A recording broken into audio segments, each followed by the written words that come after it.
आज हमारा टॉपिक है बाल अपराध।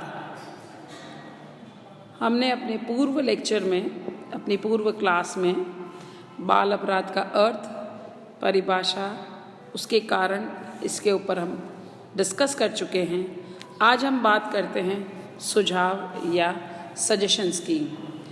मैंने जैसा कि आपको बताया है कि at the time of birth, जन्म के समय बच्चा जो है होता है वह बायोलॉजिकल एंटिटी होता है and it is the society which makes him a social being. और उसमें सबसे इम्पॉर्टेंट जो रोल होता है सोशलाइजेशन का, सामाजिकरण का, वह होता है परिवार का।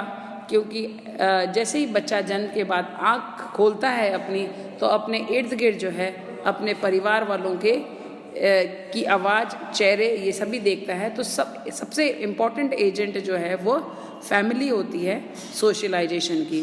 तो अगर परिवार जो है विघटित नहीं होता है या परिवार में इस प्रकार का वातावरण अगर बालकों को दिया जाए तो वो जो है अपने बाल अपराध की ओर उसकी प्रवृत्ति नहीं होती है। तो परिवार में माता पिता जो है सुशिक्षित होने चाहिए। बच्चे के साथ ऐसा व्यवहार होना चाहिए जिससे कि उसकी भावनाएं कुंठित ना हो। बालकों का मनोविज्ञान अध्ययन किया जाना चाहिए जिससे कि माता पिता की इच्छाओं के अनुकूल वातावरण बनाने में सहायता मिल सके। परिवार को बालकों की इच्छाओं का ध्यान रखना चाहिए ताकि वे चोरी या अनुचित रास्ते से अपनी इच्छाओं की पूर्ति न करें। बालकों की रुचि सत्संग की ओर लगानी चाहिए। माता पिता को बच्चों की अभिरुचि के प्रति सहानुभूति रखनी चाहिए। बच्चों के साथ निर्दयतापूर्वक व्यवहार नहीं करना चाहिए। बच्चों को उनके शारीरिक और मानसिक विकास में पूर्ण अवसर प्राप्त होने चाहिए। परिवार में सभी बच्चों के साथ एक जैसा व्यवहार होना चाहिए। कई बार आपने इवन इन मैनी मूवीज़, बहुत सारी फिल्म्स जो होती है उसमें आपने देखा होगा, कई बार बालकों के साथ जो व्यवहार सही नहीं होता है तो वो बहुत सारी ऐसी हैबिट बच्चों की डेवलप हो जाती है जो कि उसको गलत रास्ते की ओर ले जाती है। आफ्टर द फैमिली, परिवार के बाद स्कूल जो है वो बहुत इम्पॉर्टेंट एजेंट है सोशलाइजेशन का, सामाजिकरण का। और जैसे हम कहते हैं कि family is a first school and mother is a first teacher. Second अगर हम बात करें तो school is a second home and teacher is a second mother. तो परिवार के साथ साथ जो स्कूल हैं वो भी बहुत इम्पॉर्टेंट रोल प्ले करता है। तो एक हुगो जो है विद्वान है, उन्होंने ये कहा था कि स्कूल में जो वातावरण होता है वह भी बहुत इम्पॉर्टेंट होता है बच्चे के सामाजिकरण के लिए, कि उसको किसी विकृत या डेविएंट बिहेवियर करने से उसको रोकता है। उनका ये कहना है कि वह जो स्कूल खोलता है वह एक जेल को बंद करता है। One who opens a school close a prison. तो विद्यालयों में बाल अपराध को रोकने के लिए क्या करने चाहिए, वे इस प्रकार है। बालक की मनोवृत्तियों का विशेष रूप से ध्यान किया जाना चाहिए। विद्यालय में रहते हुए बालकों को पारस्परिक सहयोग की शिक्षा भी देनी चाहिए। डॉक्टर सैतना का ये मानना है कि जैसे ही बच्चा स्कूल जाना प्रारंभ करता है वैसे ही उसको समाज के अन्य साथियों के साथ रहने का पाठ भी सिखाया जाना चाहिए। विद्यालय में एक ऐसा वातावरण बनाना चाहिए जिससे कि बालक दूसरों के गुणों को ग्रहण कर सके। शिक्षकों को पाठ्यक्रम या पाठ्य सामग्री जो होती है सरल बनाने का प्रयास किया जाना चाहिए। शिक्षकों को इस योग्य होना चाहिए कि बच्चों को उन लक्षणों को पहचाने जो उन्हें बाल अपराधी बनाते हैं। परेशान बच्चों की समस्या, या हम ये कहें जो बच्चे परेशान होते हैं उनकी सहायता करने के लिए उन्हें परामर्श देने की प्रभावपूर्ण योजनाएं किस प्रकार से बनानी चाहिए, वो एक टीचर को देखना चाहिए। स्कूल का वातावरण इतना रोचक और स्वास्थ्यप्रद बना देना चाहिए कि बच्चे स्कूल में अनुपस्थित नहीं हो, मतलब बच्चा स्कूल जाना एंजॉय करे, इस प्रकार का वातावरण स्कूल में होना चाहिए। और स्पेशली अगर मैं टीचर्स की बात करूं तो टीचर्स को जो व्यवहार, जैसे उनको प्यार देना चाहिए, मारपीट नहीं करनी चाहिए, उनकी कुछ अगर डिसेबिलिटी है या वो वीक भी हैं तो उनको डिफरेंट तरीके से जो है वह प्रमोट करना चाहिए या उनको प्रोत्साहन करना चाहिए कि अगर सपोज़ पढ़ाई में अच्छा नहीं है तो वो ड्राइंग पेंटिंग में है या वो किसी डिबेट वगैरह में है, तो बच्चे का ओवरऑल जो सपोज़ अगर कोई एक वीकनेस है तो वो दूसरी जो उसकी क्वालिटीज़ है उसको बढ़ावा दे, ताकि उस डिसेबिलिटी को या उस वीकनेस पे को लेकर बच्चे के मन में किसी प्रकार की कोई कुंठा उत्पन्न नहीं हो। विद्यालय के बाद आता है, सबसे इम्पोर्टेंट बात है, स्वास्थ्य मनोरंजन के साधन की दृष्टि में increasing the means of healthy recreation. मनोरंजन व्यक्ति की अनिवार्य आवश्यकताओं में से एक है। थके हुए व्यक्ति को यदि अगर उचित मनोरंजन प्राप्त होता है तो वो अपनी सारी थकान भूल जाता है। बालक अधिक मनोरंजन चाहता है। आपने देखा होगा छोटे बच्चे पूरे दिन खेलते रहते हैं, उनको थकान ही नहीं होती है ना। स्कूल में यदि बालक के मनोरंजन के पर्याप्त साधन नहीं होते हैं तो बालक बाहरी साधनों की ओर आकर्षित हो जाता है और उसको रोकना चाहिए। लेकिन हमारे देश में दुर्भाग्यवश मनोरंजन के साधन बहुत कम या सीमित है। बाल अपराध को रोकने के लिए आवश्यक है कि बच्चों के लिए मनोरंजन के उचित साधन उपलब्ध किए जाने चाहिए। उसके बाद बात आती है कम्युनिटी ऑर्गेनाइजेशन या सामुदायिक संगठन की। सामुदायिक संगठन क्या है? सामुदायिक मूल्यों दृष्टिकोण में अपेक्षित गति से परिवर्तन आना कठिन है, लेकिन फिर भी कुछ ना कुछ ऐसे परिवर्तन अवश्य किए जा सकते हैं जिनसे बच्चों को अपराधी बनने से बचने में काफ़ी सहायता मिल जाए। स्थानीय समुदाय की आवश्यकताओं की पूर्ति के लिए समुदाय की शक्ति एवं क्षमता को संगठित किया जाना चाहिए। इसी विचारधारा से प्रभावित होकर अमेरिका में सामुदायिक सहयोग समितियों की स्थापना की गई है। हमारे देश में भी इस प्रकार की समितियों की नितांत आवश्यकता है। इन समितियों में स्थानीय किशोर न्यायालय, परीक्षण विभाग, पुलिस, शैक्षणिक व धार्मिक संस्थाओं, समाज कल्याण संस्थाओं और नागरिक संगठन प्रतिनिधियों को सम्मिलित किया जाना चाहिए। इस प्रकार की समितियां जो है वह स्थानीय समुदाय प्रतिनिधियों को सम्मिलित करके जो है आवश्यकताओं अपने वहाँ की जो आवश्यकताएं हैं उसको अनुभव करके जो प्लानिंग की जाए जिससे कि बाल अपराध को रोका जा सके।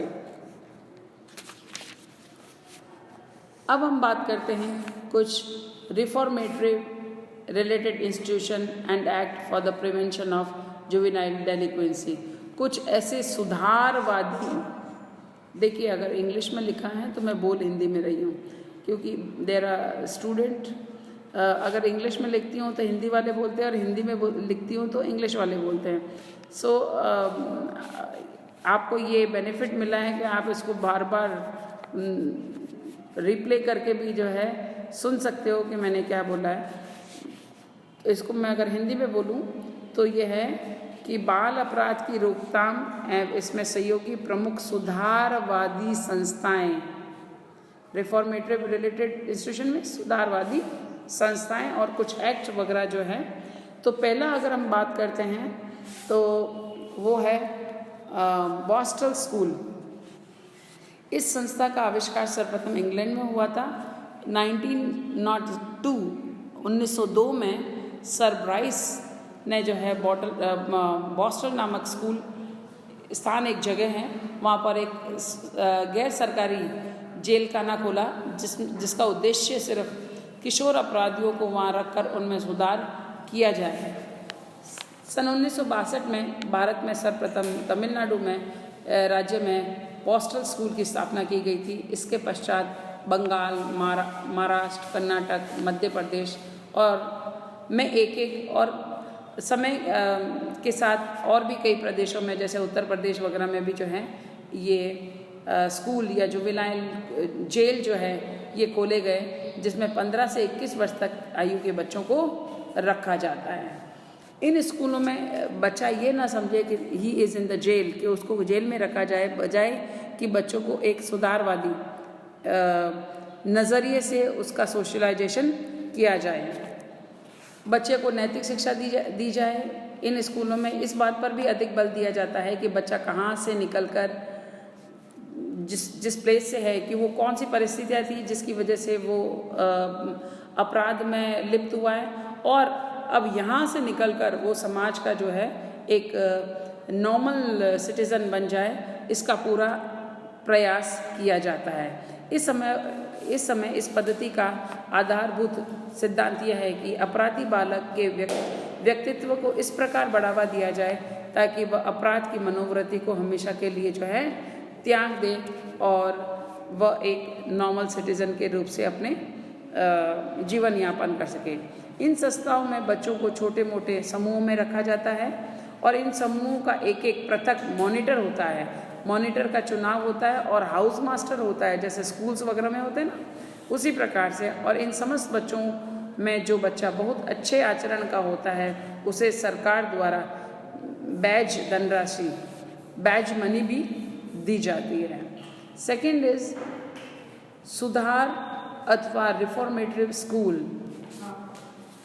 रिफॉर्मेटिव स्कूल जो है 1897 में रिफॉर्मेटिव एक्ट के तहत स्कूल खोले गए थे। बड़े बड़े राज्य, कुछ केंद्र शासित प्रदेशों में इसको लागू किया गया था, जिसमें 15 वर्ष की आयु तक के बच्चे को रखा जाता था। इन बच्चे को इन स्कूलों में रात के समय अलग अलग रखने की व्यवस्था थी। सफाई, रोशनी, पानी का उचित प्रबंध किया जाता था।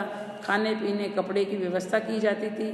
बीमार होने पर चिकित्सा की व्यवस्था थी और उनको औद्योगिक परीक्षण उचित रूप से दिया जाता था ताकि वे यहाँ से निकलकर अपने की इकोनॉमिक एक्टिविटी, मतलब व्यावसायिक गतिविधि में जुड़े और अपनी इस प्रकार आपराधिक प्रवृत्ति को जो है वो उससे दूर रहे। फिर हम बात करते हैं जुवेनाइल जेल की, बाल बंदी गृह की। बाल बंदी गृह भी जो है सुधार संस्था के रूप में विकसित किया गया। ये बोस्टन स्कूल के सिद्धांत पर निर्भर है। ये संस्थाएं बिहार, उड़ीसा, उत्तर प्रदेश में स्थापित है, जिनको किशोर सदन के नाम से भी पुकारा जाता है। इस प्रकार की 92 जेल इस समय हमारे देश में हैं। इन संस्थाओं में सामान्यतः 21 वर्ष तक के बाल अपराधी रखे जाते हैं। यहाँ शिक्षा की व्यवस्था भी होती है तथा पढ़ने में रुचि रखने वाले बच्चों को बाहर पढ़ने की सुविधाएं भी प्रदान की जाती हैं। बरेली के बंदी गृह में तो बच्चे द्वारा सहकारी व्यवस्था की एक कैंटीन भी चलाई जाती है, जिसका प्रबंध जो है एडमिनिस्ट्रेटर भी उसको जो है बच्चे करते हैं वहाँ के। और बच्चों की अनेक समितियाँ भी बनाई जाती है जिनका प्रबंध वे स्वयं करते हैं तथा चुनाव आदि भी स्वयं करते हैं। उत्तर प्रदेश में किशोर सदन में केवल बच्चों को ही रखा जाता है जिनकी आयु 19 वर्ष के लगभग होती है। बाल अपराधियों को 1 साल से कम की सजा नहीं दी गई होती। 3 मास तक के कारावास का अधिकारी उस बच्चे की निगरानी करता है और यदि बच्चा ठीक व्यवहार नहीं करता है तो उसे केंद्रीय कारावास में भेज दिया जाता है। फिर हम बात करते हैं रिमांड होम्स की। रिमांड होम्स बाल अपराधियों के मामले में या जो सुनवाई हो रही होती है और जांच पड़ताल के दौरान जब उस पर अगर कोई आरोप तय नहीं होता है तब इन सदनों में उन बच्चों को रखा जाता है ताकि उन पर अपराध जो जेल में रहते हैं अपराधियों हैं उनका कुप्रभाव उन पर न पड़े। इसलिए उनको सीधा रिमांड होम में तब तक रखा जाता है जब तक उन पर किसी भी प्रकार का जो आरोप है, जो उन्होंने उन पर जो किसी प्रकार का, जैसे सपोज अगर कोई चोरी डकैती या हम ये कहें कि मर्डर के केस में अगर कोई बच्चे लिप्त होते हैं तो उन पे जब तक सजा तय नहीं होती है, फाइनल रिजल्ट जब उसके केस का नहीं सुनाया जाता है तब तक उनको रिमांड होम में रखा जाता है। रिमांड होम के कार्य के बारे में जो है डी.वी. कुलकर्णी बहुत इम्पॉर्टेंट बात करते हैं कि रिमांड होम के बहुत सारे मल्टी फंक्शनल होते हैं, ये बहुपक्षीय कार्य करते हैं। सुरक्षा का स्थान होने के साथ साथ वह स्थान भी होता है जहाँ बाल अपराधियों के अवलोकन व वर्गीकरण का महत्वपूर्ण कार्य भी पूरा किया जाता है। विशेषतः प्रशिक्षित और अनुभवी प्रोबेशन अधिकारी खोज करते हैं और न्यायालय के सम्मुख बच्चे के बारे में सभी आवश्यक और तथ्य प्रस्तुत करते हैं। उसके बाद हम बात करते हैं यहाँ पर सर्टिफाइड स्कूल या प्रमाणित स्कूल की। Will continue in our next lecture. Thank you.